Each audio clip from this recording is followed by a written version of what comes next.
Satyabama Institute of Science and Technology, Chennai and Sri Perumbudur. ராஜா சங்கர்குமார் ஆர்சியில் படித்தார். ஏழு படிக்கும் போதே இது ரொம்ப தீவிரமாக ஆர்வமாக இருந்தான். விளையாட்டில் படிப்புலேயும் ஆர்வமாக இருப்பான், அது மாதிரி விளையாட்டுலேயும் ஆர்வமாக இருந்தான். நாங்களும் அவனுக்கு எல்லாம் நல்லா ஹெல்ப் பண்ணோம். மேலும் நல்லா விளாண்டான். இங்கே வீட்டு பக்கத்தில் தான் அது பிச்சியா ரயில்வே பிச்சியா. அவர் அண்ணன் எனக்கு அண்ணன் தான் வேணும். மிச்சம் அவர் நேவியில் வேலை பார்த்தாரு. சொர்ணமுத்து 2 பேரும் தான் அவங்க கோச் கொடுத்தாங்க, விளையாட்டு சொல்லி கொடுத்தாங்க. அப்புறம் அதிலேருந்து மயிலாடுதுறை சாயிக்கு போனான். அங்கே செலக்ட் ஆகி சாயிக்கு போனான். அங்கே போய் நல்லா ட்ரைனிங் பண்ணி பிறக்கி ஃபஸ்ட் எடுத்தோடனே மலேசியா போனான். அப்புறம் ஜப்பான் போனான். அதுக்கப்புறம் ஆஸ்திரேலியா போனான், தாய்லாந்து போனான். இப்படி பல நாடுகள், ஒரு 7-8 நாடுகள் போனான்.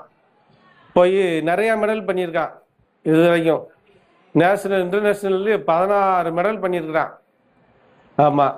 இப்போ சமீபத்தில் நேற்று நடந்த காமன்வெல்த் சாம்பியன்ஷிப் போட்டியில் வெள்ளி பதக்கம் வாங்கியிருக்காப்புல. இது எனக்கு ரொம்ப சந்தோஷமாக இருக்குது.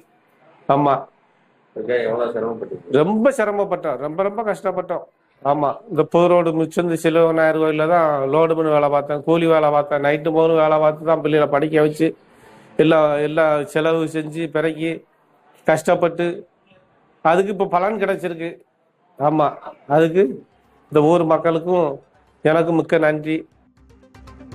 7 படிக்கும் போதே அவன் இந்த பயிற்சிக்கு விளையாட்டுக்கு போறேன்னா சரின்னு இந்த செங்கலிங்கபுரம் சேவக்காட்டில் தான் இதில் இந்த விளையாட்டுக்கு சொல்லி கொடுக்கறதுக்கு ரயில்வே பிச்சைங்கிறது சொர்ணமுத்து அந்த அண்ணன் அவங்களும் அந்த அண்ணனும் 2 பேரும் சேர்ந்து தான் அவங்களுக்கு பயிற்சி கொடுத்தாங்க. அந்த நிலைமை இங்கே விளாண்டு 9 படிக்கும் போது மயிலாடுதுறை போனாங்க. மயிலாடுதுறையில இருந்து விளாண்டுக்கிட்டு அங்கே ட்ரைனிங் பண்ணி படிச்சுக்கிட்டு விளாண்டுக்கிட்டு அடுத்து அது ஜப்பான் மலேசியான்னு அங்கே அதுக்கப்புறம் விளையாட்டுக்கு அங்கே போனான். இந்த மாதிரி விளாண்டு பல நாடு விளாண்டு வந்தான். அது எனக்கு ரொம்ப சந்தோஷம் பார்த்தேன். மனநல நேரடியா விளையாண்டு பார்க்கும்போது ஒரு தடவை போய் பார்த்துட்டு ரொம்ப சங்கடம், ரொம்ப வருத்தப்பட்டேன். இப்படி கொண்டு நம்ம விட்டுட்டோமே அப்படின்னு சொல்லி ரொம்ப வருத்தப்பட்டேன். ஆனா அதுக்கு இப்படி அவன் வாழ்க்கை இப்ப நல்லா இருக்கே அப்படின்னு இப்ப ரொம்ப சந்தோஷமாவும் இருக்கு. சிரமம்னா ஒரு வகையில இல்ல, சிரமம்னா நான் கஷ்டம் எனக்கு ரத்த கண்ணீர் தான் வடிக்கேன். இன்ன வரைக்கும் அவனுக்கு மேலும் நாங்க கஷ்டப்பட்டு செஞ்சுக்கிட்டு தான் இருக்கோம். ரொம்ப சந்தோஷம் எனக்கு. ராஜா முத்துப்பாண்டியின் பெற்றோர் நிகழ்ச்சியோடு கொடுத்த பேட்டியை நாம் பார்த்தோம். அவர் பதக்கம் வென்றிருப்பது மிகுந்த மகிழ்ச்சி தருவதாகவும் கஷ்டப்பட்டதற்கு பலன் கிடைத்திருப்பதாகவும் அவர்கள் பேசியிருக்கிறார்கள். காமன்வெல்த்தில் வெள்ளிப் பதக்கம் வென்ற ராஜா முத்துப்பாண்டிக்கு முதல்வர் விஜய் வாழ்த்து தெரிவித்திருக்கிறார். 30 லட்சம் ரூபாய் ஊக்கத்தொகையாக வழங்கப்படும் என்றும் அவர் அறிவித்திருக்கிறார். முன்னதாக காமன்வெல்த் பளுதூக்குதலில் 65 கிலோ எடைப்பிரிவில் வெள்ளிப் பதக்கம் வென்றிருந்தார் தமிழக வீரர் ராஜா முத்துப்பாண்டி.